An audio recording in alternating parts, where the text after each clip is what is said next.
Assalamualaikum warahmatullahi wabarakatuh. Bismillahirrahmanirrahim. Alhamdulillahirabbil alamin. La ilaha illallah wahdahu la syarikalah, lahul mulku wa lahul hamdu wa huwa ala kulli syai'in qadir. Asyhadu an la ilaha illallah wa asyhadu anna Muhammadan abduhu wa rasuluh. Allahumma shalli ala Muhammad wa ala ali Muhammad kama shallaita ala Ibrahim wa ala ali Ibrahim fil alamina innaka Hamidum Majid.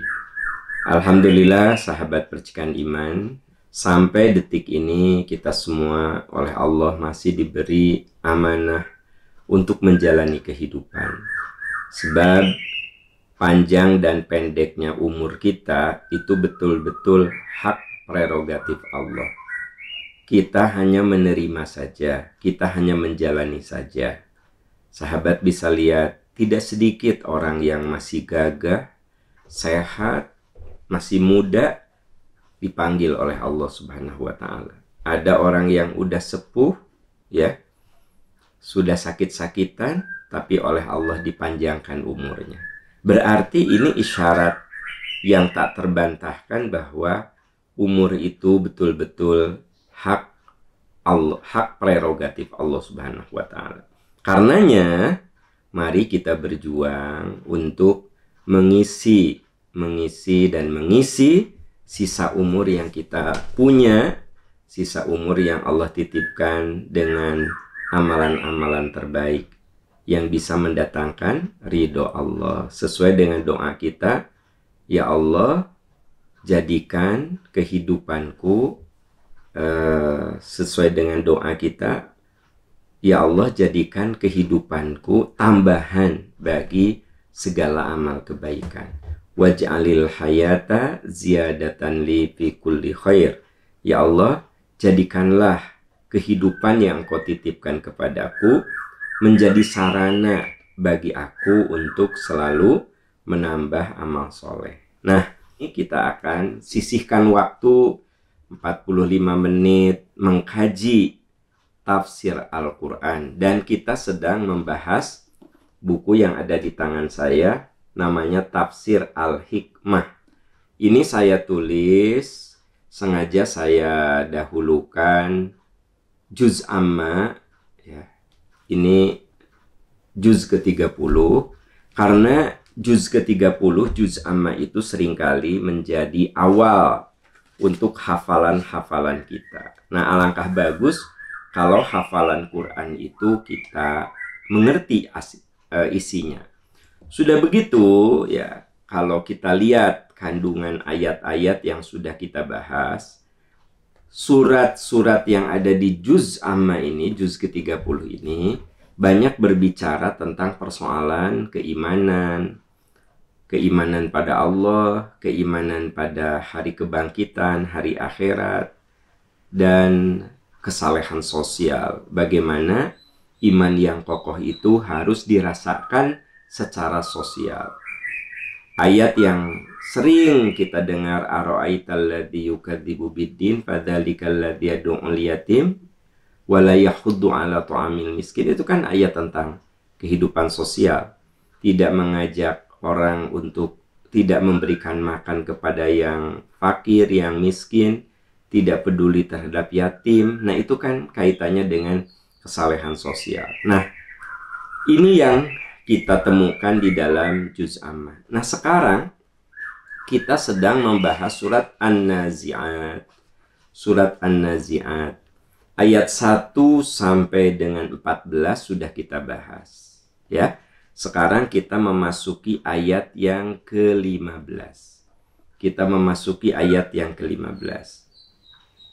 Kita lihat ayatnya. A'udzubillahi minasyaitonirrajim. Hal ataka hadithu Musa idh nadahu rabbuhu bil wadil muqaddasi tuwa idhhab ila fir'auna innahu tagha. Hal ataka hadithu Musa, sudah sampaikah kepada kamu berita tentang Nabi Musa, riwayat tentang Nabi Musa? Kalimat hal ataka, sudahkah kamu, sudahkah sampai kepadamu riwayat tentang Musa? Kalimat hal ataka itu artinya kalimat untuk supaya kita merenungkannya. Jadi dalam Al-Quran itu seringkali untuk suatu yang perlu kita renungkan menggunakan kata hal ata ka hadithul ghasyiyah. Sudahkah sampai kepadamu berita tentang kiamat? Wujuhu yawma idzin khasyiah. Saat itu ada wajah-wajah yang ketakutan. Wa wujuhu yawma idzin naimah. Tapi di saat itu ada juga wajah-wajah yang penuh kenikmatan. Itu menggunakan kata hal ataka hadithul ghasyiyah. Nah sekarang hal ataka hadithu Musa. Pernahkah datang kepadamu cerita tentang Musa? Bapak Ibu, kalau kita lihat Al-Quran, Al-Quran itu secara garis besar isinya tiga wilayah, ya. Ada tiga masalah besar yang dibahas dalam Al-Quran. Pertama, al-aqaid, tentang keimanan. Tentang keimanan. Kita baca di juz amma ini ada keimanan pada Allah, keimanan pada malaikat. Seperti di awal-awal surat An-Nazi'at ini, keimanan pada Nabi, keimanan pada kebangkitan, keimanan pada Al-Quran, keimanan pada surga, pada neraka. Jadi kalau kita lihat Al-Quran itu, pertama ada al-aqaid, keimanan. Termasuk juga Al-Quran meluruskan keimanan yang salah. Makanya dibahas tentang keimanan ahli kitab yang mengalami pergeseran. Nah, yang kedua, asy-syara'i. Kalau kita membaca Al-Quran, isi Al-Quran itu asy-syara'i, aturan-aturan hidup yang bersifat aplikatif. Masalah warisan dibahas, bagian-bagian si A, si B, si C, ayah berapa bagian, ibu berapa bagian, suami, istri, anak, saudara, sekandung, dan seterusnya. Itu asy-syara'i, masalah yang dibahas bersifat aplikatif tentang sholat tahajud, ya, sholat wajib, itu kan asy-syara'i. Tentang saum, tentang haji, itu asy-syara'i. Syara'i itu artinya syariat yang bisa kita terapkan. Nah, yang ketiga al-qasas. Apa itu qasas? Qasas itu artinya kisah, riwayat. Tapi al-qasas di dalam di dalam Al-Quran itu bukan sekedar sejarah yang kita hafalkan tahunnya, bukan. Tetapi lebih kepada peristiwa yang harus kita ambil pelajaran. Nah, ini yang disebutkan di dalam ayat ini, hal ataka hadithu Musa. Sudahkah sampai kepadamu berita tentang Musa? Kisah tentang Musa. Berarti Allah Subhanahu wa Ta'ala menyuruh kita untuk merenungi sejarah, belajar dari sejarah. Kita harus belajar dari apa yang sudah terjadi supaya kita mengambil hikmah-hikmah yang ada di dalamnya. Jadi ketika Al-Quran berbicara tentang Nabi Musa, bukan untuk diapalin peristiwanya semata, tetapi apa pelajaran yang terpenting dari situ. Hal ataka hadithu Musa. Sudahkah sampai kepadamu kisah Musa? Kisah tentang apa? Idnadahu rabbuhu bilwadil muqaddasi tuwa. Ketika Tuhan memanggil Musa di lembah suci, yaitu lembah tua. Ya. Tua di sini bukan kebalikan dari muda, teman-teman sekalian, ya. Bukan kebalikan dari muda. Tapi tua itu nama. Di sini saya kutip pendapat ahli tafsir bahwa yang namanya tua itu sebuah lembah yang berada di Palestina. Tepatnya di kaki Gunung Tursina. Gunung Sinai. Sekarang itu dipanggilnya Gunung Sinai. Kalau Quran menyebutnya Tursina. Nah, di dalam surat Al-Qasas ayat 44 digambarkan bahwa lembah itu berada di sebelah kanan kaki Gunung Tursina. Kalau kita datang dari arah Madian, ya, di sisi utara Hijaz Saudi Arabia, maka dia ada di sebelah kanan Gunung Tursina. Jadi apa yang diceritakan di dalam Al-Quran itu faktanya ada. Walaqad ataina Musal kitab, dalam Al-Qasas dikatakan, sungguh kami telah berikan kepada Musa kitab, mim ba'di ma ahlaknal qurunal ula, setelah kami hancurkan, kami binasakan umat-umat terdahulu. Jadi ada umat-umat yang begitu kokoh, begitu kuat, begitu hebat, ya. Seperti Fir'aun itu kan luar biasa sekali hebatnya. Tapi kalau Allah berkehendak, ya hancur juga. Basaira linnas, supaya manusia mengambil pelajaran. Wahudan, petunjuk. Warahmatan, dan sebagai sumber rahmat yang bisa kamu ambil dari pelajaran-pelajaran jatuh bangunnya umat. La'allahum yatadzakkarun, semoga mereka itu ingat dengan dengan pengajaran-pengajaran itu. Jadi saudara-saudaraku tercinta yang Allah muliakan, sahabat percikan iman, ini ayat bicara tentang sudah datangkah kepadamu berita tentang Musa ketika dia dipanggil Tuhan di lembah suci, yaitu lembah tua. Nabi Musa mendapatkan kitab suci.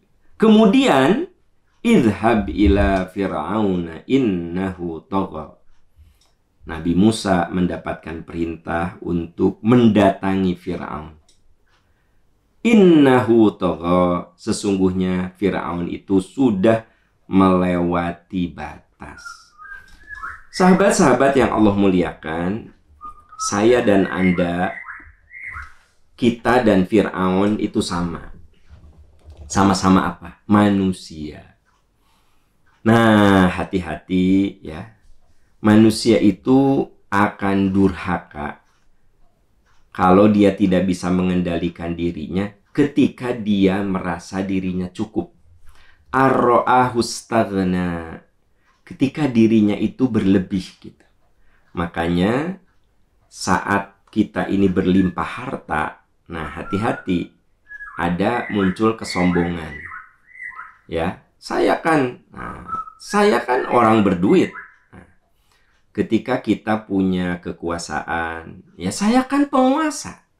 Nah, ketika kita punya ilmu, saya kan ilmuwan. Nah, jadi teman-teman sekalian, yang membuat manusia itu congkak, yang membuat manusia itu sombong, triggernya ya ada 3, pencetusnya ada 3, pendorongnya ada 3. Aslinya manusia, saya, Anda, Fir'aun sama. Kita manusia, ya, kita manusia.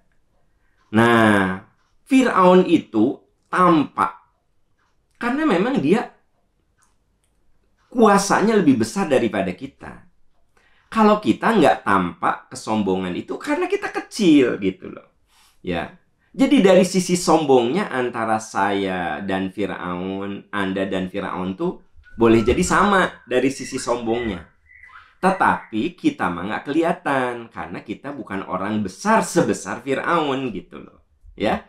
Makanya Allah ingatkan, hati-hati ketika Allah menitipkan kelebihan. Anda diberi kelebihan apa sekarang? Saya diberi kelebihan apa sekarang? Hati-hati. Ar-ra'ahu staghna. Manusia itu kadang melewati batas. Manusia itu muncul keangkuhan dan kesombongannya. Ar-ra'ahu staghna. Ketika dirinya merasa lebih. Gitu. Nah, makanya semua orang itu bisa sombong. Gitu. Bisa. Ya, apa pencetusnya? 1, kekuasaan. 2, harta. Ya, kesuksesan dalam bisnis, kesuksesan dalam usaha sehingga kita menjadi orang yang berharta, dan kekuasaan. Jadi ilmu itu bisa bikin orang sombong, harta dan kekuasaan. Tiga-tiganya dimiliki oleh Fir'aun. Kebayang nggak sama Anda? Fir'aun itu orang berilmu, orang cerdas. Buktinya apa? Lihat peninggalannya, piramid. Dan orang bodoh mah nggak akan kepikir bikin piramid. Begitu. Makanya peradaban itu suka ada bekasnya. Berarti peradaban Fir'aun itu dahsyat. Sampai sekarang piramid itu masih berdiri kokoh. Piramid itu merupakan simbol kemajuan peradaban saat itu. Coba sahabat-sahabat lihat, amati, cermati. Kan piramid itu terbuat dari bongkahan-bongkahan batu. Satu batu yang paling ringan tuh 3 ton. Sampai ada yang 12 ton. Ada yang mengatakan sampai 23 ton. Satu batu. Dan batu-batu itu didatangkan dari Aswan. Bukan di Kairo, bukan. Dari Aswan. Aswan itu 1000 km dari Kairo. Ini hanya bisa dilakukan oleh orang yang punya akal, cerdas, punya power, punya kekuasaan, dan punya finansial. Fir'aun itu tiga-tiganya punya. Power dia punya, finance dia punya, ilmu dia punya. Betul, dia punya tim ahlinya, ya kan gitu. Saudara-saudaraku sekalian, begitu Fir'aun bisa menunjukkan kehebatannya, dia katakan, ana rabbukumul a'la, aku ini Tuhan kalian. Makanya Allah berfirman, idhab ila Fir'aun, Musa datangi Fir'aun, nasihati Fir'aun, innahu tagha, dia itu sudah melewati batas. Dia sudah menyatakan dirinya Tuhan dengan segala kesuksesan-kesuksesan yang diraihnya. Bapak Ibu, pelajaran berharga bagi kita dari ayat ini apa? Mari waspada, waspada. Bisi kita termasuk orang yang diberi kelebihan. Kita diberi kelebihan apa? Ilmu misalnya, pengaruh, ya, kekuasaan. Apalah, hati-hati, itu kadang membuat kita ini togo itu melewati batas. Ada kesombongan, ada keangkuhan. Ada perasaan, saya kan beda sama mereka. Nah, teman-teman sekalian, ya, disinilah kita harus mengasah jiwa untuk lebih dekat, lebih dekat, lebih dekat. Karenanya ilmuwan yang hebat itu innama yakhsyallaha min ibadihil ulama. Orang berilmu itu, ya, akan ada kesombongan. Tapi kalau diasah, dia makin takut kepada Allah. Pengusaha itu yang sukses, yang duitnya tak terhingga, itu akan ada kesombongan. Kecuali kalau jiwanya diasah, dia akan takut kepada Allah. Penguasa, kalau kita punya kuasa, kekuasaan itu akan membuat kita sombong. Tapi kalau kekuasaan itu dibingkai dengan agama, maka justru akan semakin takut kepada Allah. Makanya orang yang punya berbagai kelebihan, justru dia lebih takut kepada Allah. Lebih takut lagi. Makin tinggi ilmunya, dia makin takut kepada Allah. Makin banyak hartanya, dia makin takut kepada Allah. Seperti halnya Abdurrahman bin Auf. Kenapa dia begitu dermawan? Sangat-sangat dermawan. Karena Abdurrahman bin Auf mengatakan, saya nggak mau harta yang banyak ini. Saya takut pada hari penghisaban. Saya takut pada hari penghisaban. Makanya tidak ada orang yang datang kepada Abdurrahman bin Auf untuk minta tolong, kecuali pasti dia tolong. Ya, dia mah jadi ATM. Ya, orang datang nggak pernah ada yang dia tolak. Apa katanya? Khawatir nanti di akhirat saya dimintai pertanggungjawab. Padahal saya punya, begitu. Ya, nah, saudara-saudaraku tercinta, jadi kita ini sama dengan Fir'aun sebagai manusia. Sebagai manusia punya potensi untuk sombong. Ketika kita punya kuasa, ketika kita punya ilmu, ketika kita punya pengaruh, ya, ketika kita ini punya harta, kita akan sama dengan Fir'aun. Karena kita dan Fir'aun itu sama, yaitu manusia. Hanya kenapa Fir'aun itu jadi pembahasan? Dia itu besar sekali, ya, manusia yang memang pengaruhnya besar, makanya kelihatan jadi pembahasan. Kalau kita ini nggak sebesar Fir'aun, jadi sombongnya kita itu tidak terekam oleh sejarah, tapi terasakan oleh orang-orang sekitar kita. Itu yang harus diwaspadai. Ada suami di kantor biasa-biasa saja, tapi di rumah dia sombongnya luar biasa. Kenapa coba? Ya karena kalau di kantor dia bukan bos nomor 1. Masih ada bos-bos lainnya. Tapi kalau di rumah dia merasa bos paling hebat. Ada kesombongan kalau di rumah. Ya, kalau di keluarga besar, dia sombong sekali. Ya, kenapa? Karena di keluarga besar dia paling sukses. Tapi kalau di kantor biasa-biasa saja karena bukan orang yang paling sukses di kantor itu. Jadi saudara-saudaraku tercinta, kesombongan itu muncul ketika kita merasa ar-ra'ahu staghna. Kalau dalam surat Al-Alaq akan muncul. Nah, idhab ila Fir'aun. Firman Allah, Musa, datangi Fir'aun. Innahu tagha. Dia itu sudah melewati ambang batas.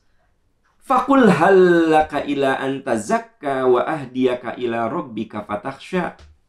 Katakan kepadanya, adakah kamu keinginan membersihkan diri dari kedurhakaan?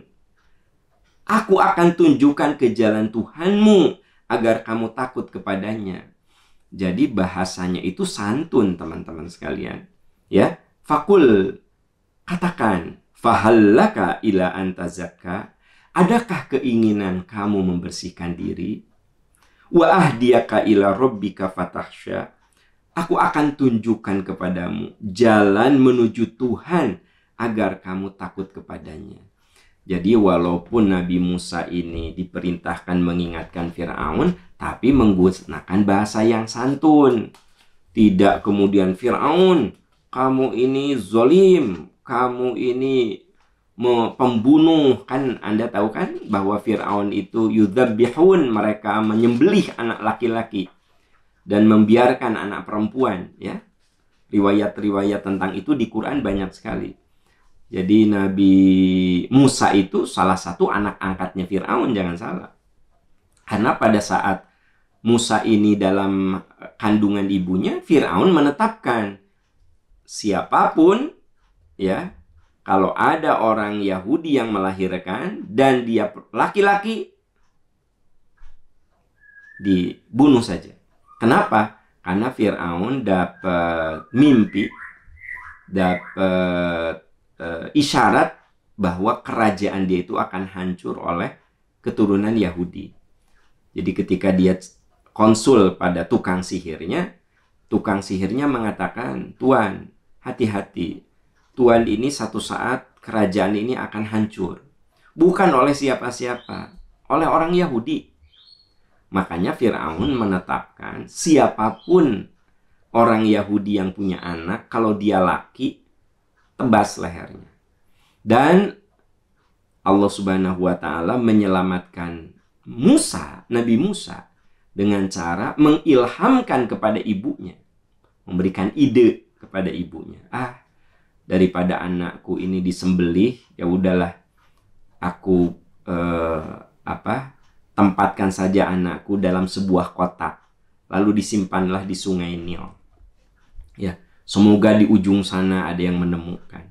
Daripada aku lihat anakku disembelih, lebih baik aku simpan dia dalam sebuah kotak, dan di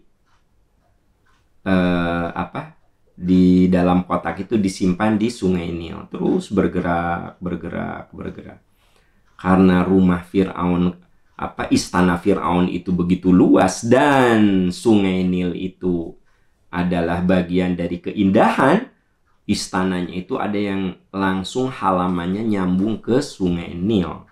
Saat itulah Asia, istrinya Fir'aun, sedang jalan-jalan di pinggir sungai Nil.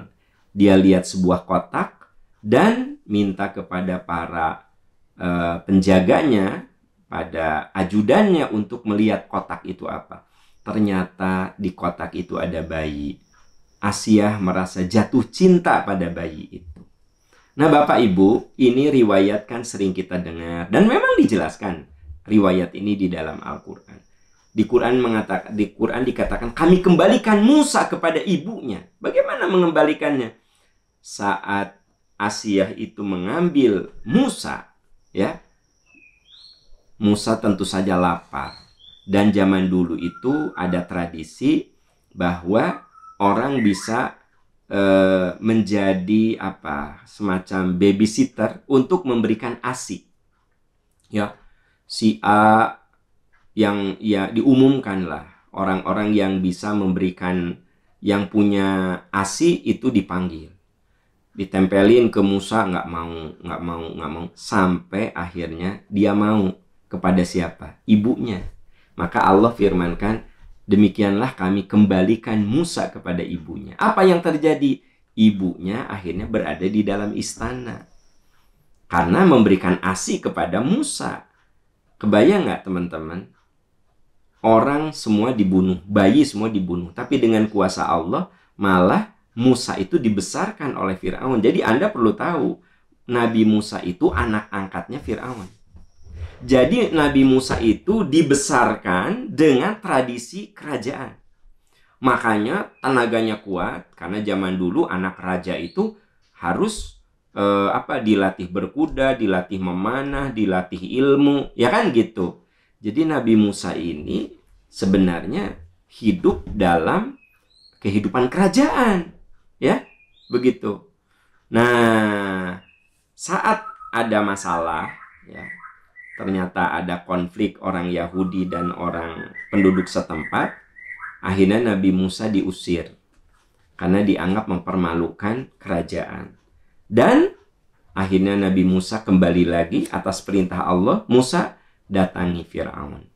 Innahu tagha, sesungguhnya dia itu sudah melewati batas. Faqul hallaka ila antazakka, beri peringatan, apakah kamu mau membersihkan diri dari dosa? Wa ahdiyaka ila rabbika fatahsya, aku akan tunjukkan jalan menuju Tuhan agar kamu takut kepada Allah.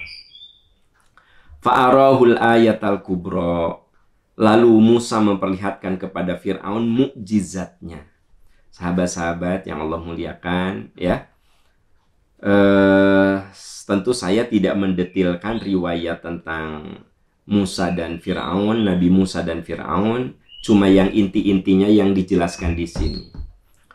Bapak Ibu, sahabat percikan iman, ketika Nabi Musa akan menghadap Fir'aun, beliau ada kegundahan sebenarnya. Makanya ada doa yang sering kita dengar, Robbi syrah li sadri wa yassir li amri wahlul 'uqdatam min lisani yafqahu qawli, ya. Robbi syrah li sadri, ya Allah, luaskan hatiku, lapangkan hatiku. Robbi syrah li sadri wa yassir li amri, mudahkan urusanku. Wahlul 'uqdatam min lisani, buka ikatan lisanku. Bapak Ibu, teman-teman sekalian, kenapa Nabi Musa minta kepada Allah agar dibukakan kemampuan lisannya? Karena beliau harus menasehati orang yang pernah berjasa pada dirinya. Kebayang nggak? Nabi Musa itu dibesarkan oleh Fir'aun, anak angkatnya Fir'aun. Tiba-tiba dia kudu menasehati orang yang pernah berjasa dalam hidupnya. Biasanya lidah kita itu keluh, ya. Lidah kita itu berat untuk mengingatkan orang yang berjasa dalam hidup kita. Coba, kalau Anda punya orang yang sebut sajalah dia tuh banyak jasanya sama Anda. Anda kan mau ngeritik juga susah, ya. Berat gitu mau ngeritik juga. Kenapa? Karena orang itu banyak jasa dalam hidup Anda. Nah, Nabi Musa merasakan hal itu. Fir'aun ini bapak angkatnya. Musa itu dibesarkan dalam tradisi kerajaan Fir'aun. Tiba-tiba dia harus mengingatkan Kan bapak angkatnya yang sudah togho, yang sudah melewati batas itu. Ada kegundahan, ada kekhawatiran, ada ketakutan. Makanya beliau berdoa, Rabbishrah li sadri. Ya Allah, bukakan hatiku. Lapangkan hatiku. Wa yassir li amri. Beri saya kemudahan untuk melaksanakan tugas Allah ini. Wahlul 'uqdatam min lisani. Bukalah ya Allah ikatan lisanku, supaya aku bisa bicara dengan lantang, supaya aku bisa dengan jelas, supaya aku bisa mengajak dengan benar. Karena lidahku ini berat, harus menasehati orang yang berjasa dalam hidupku. Paling tidak Fir'aun itu sudah berjasa kepada Nabi Musa. Nah, saudara-saudaraku tercinta, namun apa yang terjadi? Fir'aun menolak ajakan Musa. Bahkan menyuruh kepada tukang sihirnya untuk mengubah tali-tali itu menjadi ular. Fa'arahul ayatal kubra. Akhirnya Nabi Musa oleh Allah diberi mukjizat untuk memperlihatkan kemukjizatannya, bahwa Musa itu bukan anak angkat yang dulu, tapi Musa sekarang ini adalah Musa sebagai nabi. Dan bukti nabi itu punya mukjizat. Jadi mukjizat itu apa? Kemampuan yang luar biasa tanpa harus belajar. Itu mukjizat. Dan mukjizat ini sekali saja. Jadi nggak bisa diulang-ulang. Nabi Musa melemparkan tongkatnya dan berubah menjadi ular, itu nggak pernah dipelajari oleh Nabi Musa. Lalu ular itu memakan ular-ular kecil yang dibuat oleh tukang sihir. Udah sekali aja. Nggak diulang-ulang. Nggak bisa diulang-ulang. Jadi mukjizat itu adalah kemampuan luar biasa sebagai bukti kenabian dan tidak bisa diulang. Gitu. Ya. Tidak bisa diulang-ulang. Tidak kemudian Nabi Musa di rumah latihan dari lemparin tongkat jadi ular lagi. Ambil lagi, lemparin lagi jadi enggak. Nggak begitu. Etama tukang sulap yang kayak begitu. Jadi mukjizat itu kemampuan luar biasa sebagai bukti kenabian yang tidak pernah beliau pelajari. Nah, ini namanya mukjizat hissiyah. Mukjizat hissiyah itu mukjizat yang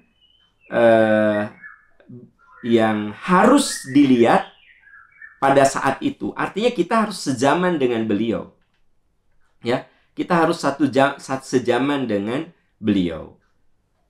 Kalau tidak sejaman, ya nggak bisa. Kalau nggak sejaman, mah.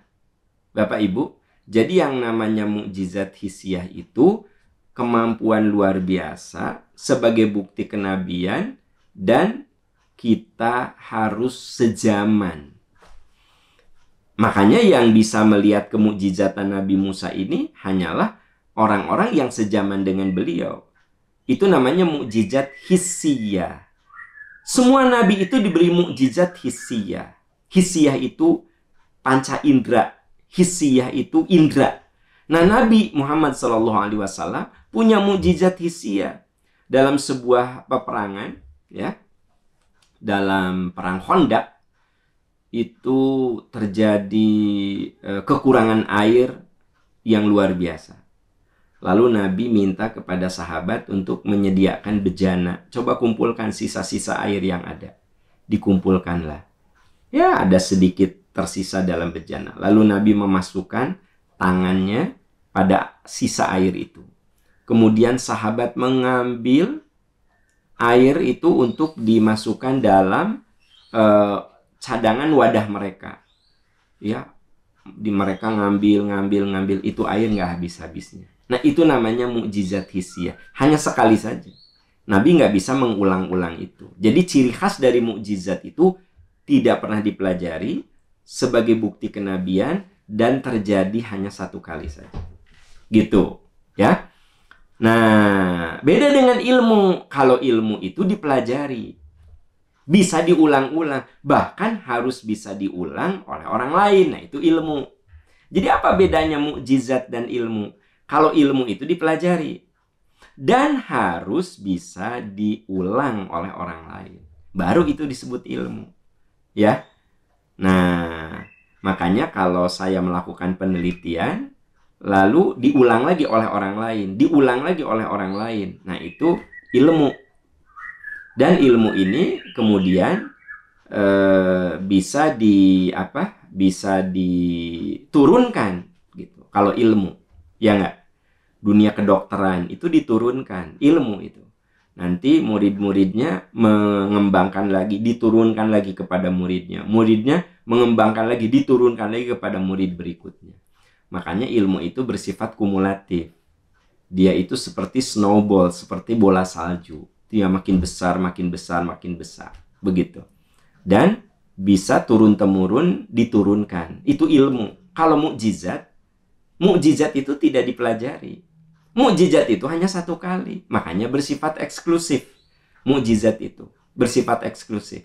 Ya. Nah, fa'arahul ayatal kubro. Maka Allah menyuruh Musa memperlihatkan kepada Fir'aun mukjizatnya. Tapi kalau orang itu hatinya sudah tertutup dari kebenaran, mata dan telinganya sudah tertutup dari kebenaran, bukannya menerima, tapi apa? Fakadzdzaba wa 'asa tsumma adbara yas'a. Tapi Firaun mendustakan dan mendurhakai, kemudian ia berpaling seraya menantang Musa.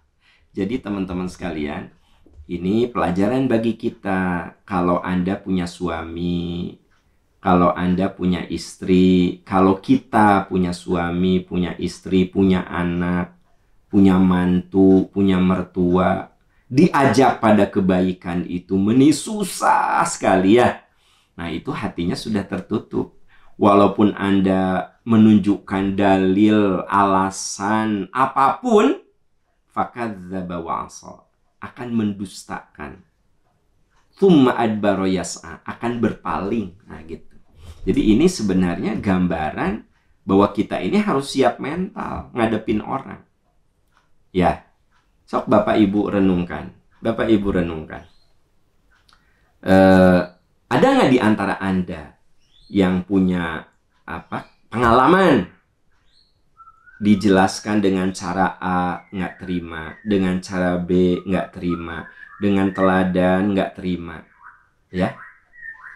Jangankan Anda, Nabi Musa saja yang punya mukjizat, kan mukjizat mah dahsyat dong, ya? Bukti kenabian itu adbaro yas'a, kadzdzaba wa 'asa tsumma adbaro yas'a, berpaling dan mendustakan, meninggalkan kita. Makanya kita harus siap mental, teman-teman sekalian. Menghadapi tantangan dakwah itu tak selamanya orang menyambut kita, ya. Mungkin di antara teman-teman ada yang mencoba men-share ya materi dakwah ke orang yang Anda cinta, malah Anda di blok kan gitu. Mungkin nggak? Mungkin. Adbaro yas'a, dia berpaling gitu. Berpaling. Kadzdzaba wa 'asa, mendustakan, bahkan mendurhakai. Bahkan boleh jadi malah memfitnah kita. Fahasyara fanada faqala ana rabbukumul a'la. Bahkan Fir'aun mengumpulkan para pembesar-pembesarnya seraya berkata, ana rabbukumul a'la. Kalian tidak boleh percaya kepada Musa. Ana rabbukumul a'la. Aku Tuhan yang paling tinggi dibanding dengan Tuhannya Musa. Jadi teman-teman sekalian, orang itu kalau udah durhaka, dikasih tahu bukannya tambah merunduk, malah makin berontak. Itu tuh kita tuh harus siap begitu, ya. Harus siap. Kenapa? Itu sunnatullahnya para nabi. Makanya ada ayat yang ayat ke-15 itu menggunakan kata hal ataka haditsu Musa. Kamu pernah dengar nggak cerita Musa? Itu maksudnya apa? Kamu pelajari itu. Ternyata ketika kita menyampaikan nilai-nilai kebenaran itu, ada yang menyambut, tapi ada yang mentalnya seperti Firaun.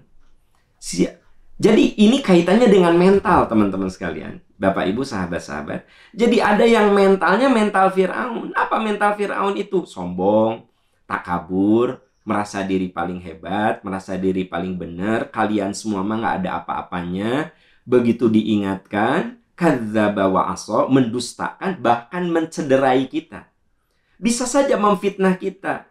Fahasyara fanada, biasanya mereka punya pengikut, mereka punya komunitas, ya, lalu mengatakan, nah itu nggak ada apa-apanya, udah kita aja, gitu teman-teman sekalian, ya. Kan dalam kehidupan bisa saja begitu, ya. Fahasyara fanada, dia mengumpulkan, nah jadi hasyara fanada, mengumpulkan pengikutnya. Makanya kebaikan itu ada pengikutnya, keburukan juga ada pengikutnya. Coba Anda lihat, pagi ini adalah pengikut kebaikan. Tapi kan ada acara-acara yang sebenarnya boleh jadi nggak ada guna. Ya, nggak ada guna gitu. Bahkan unsur menghina, unsur menistakan. Ya. Kayak stand up komedi itu kan ada yang sampai mempermainkan agama. Ya nggak? Tapi kan ada pengikutnya. Ya nggak? Teman-teman sekalian, coba. Apapun, sesesat apapun tuh suka ada pengikut. Suka ada pengikut. Ada pengikut lagu-lagu India, ada pengikutnya. Film-film India, kalau udah film India tuh sholat juga dijamak. Nah, itu orang-orang setia mengikuti itu ada. Ada yang pengikut drama Korea, wah pokoknya mah mendingan nggak jadi keundangan daripada gagal nonton drama Korea. Mendingan berantem sama suami. Ya sokalah ayah pergi, mama ini menamatkan dulu. Ini endingnya nih. Ada pengikutnya teman-teman sekalian. Jadi Anda perlu ingat, kebaikan itu ada pengikutnya. Percikan iman ini ada pengikutnya. Tapi keburukan juga ada pengikutnya. Nah inilah fahasyara fanada. Fir'aun mengumpulkan pengikutnya. Faqala ana rabbukumul a'la. Aku ini Tuhan kalian. Jadi biasanya meyakinkan para pengikutnya bahwa mereka itu punya power. Fa'akhadahullahu nakalal akhirati wal ula. Maka Allah menghukum dengan azab di akhirat dan di dunia. Bapak Ibu tahu sendiri bahwa Fir'aun itu ditenggelamkan. Dan jangan Anda kira Fir'aun itu tidak tobat. Dia tobat. Tapi saat nyawa itu ada di tenggorokannya.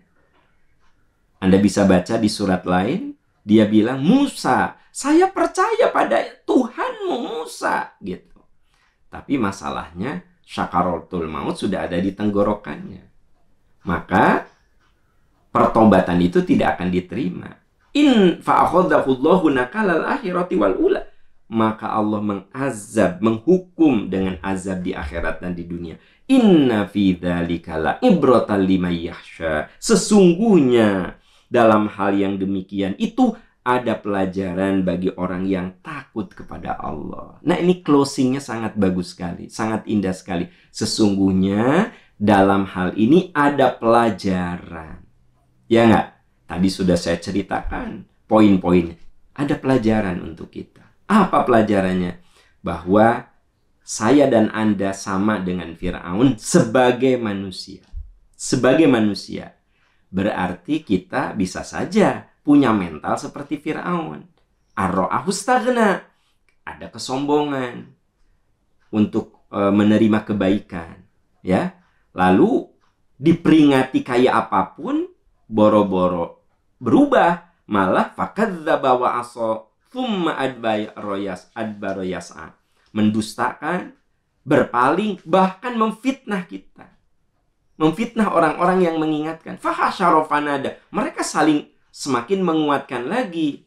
Ya, mengumpulkan balad-baladnya. Kelompok-kelompoknya, teman-temannya yang senada dengan dia. Fa'akhadahullahu nakalal akhirati wal ula. Allah azab. Allah hukum. Inna fi dzalika la ibratan liman yasha. Itu pelajaran bagi orang yang takut kepada Tuhan. Jadi ini sahabat tercinta percikan iman harus jadi pelajaran bagi kita. Betapa hebatnya Fir'aun dengan ilmunya, dengan finance-nya, dengan pengaruhnya. Tenggelam juga. Kita apa begitu? Kita apa?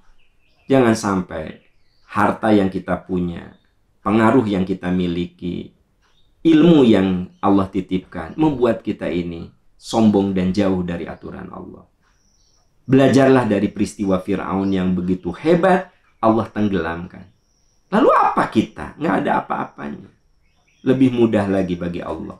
Makanya di ayat ini, inna fi dzalika la'ibratan liman yakhsha. Sungguh dalam cerita tadi ada pelajaran berharga bagi orang-orang yang takut kepada Tuhan. Mari kita menjadi orang yang takut kepada Allah dan kita selalu mengambil pelajaran. Bukan hanya dari peristiwa Fir'aun, peristiwa apapun kita harus mengambil pelajaran. Jadi orang beriman itu mereka yang selalu belajar dari kejadian-kejadian supaya kita tidak mengulangi kesalahan apa yang sudah dilakukan orang.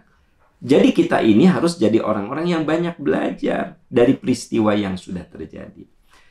Sahabat percikan iman, demikian yang Allah muliakan. Semoga kita ditolong oleh Allah, semoga hati kita diberi rasa takut kepadanya. Semoga kita menjadi orang-orang yang selalu belajar dari peristiwa-peristiwa kehidupan.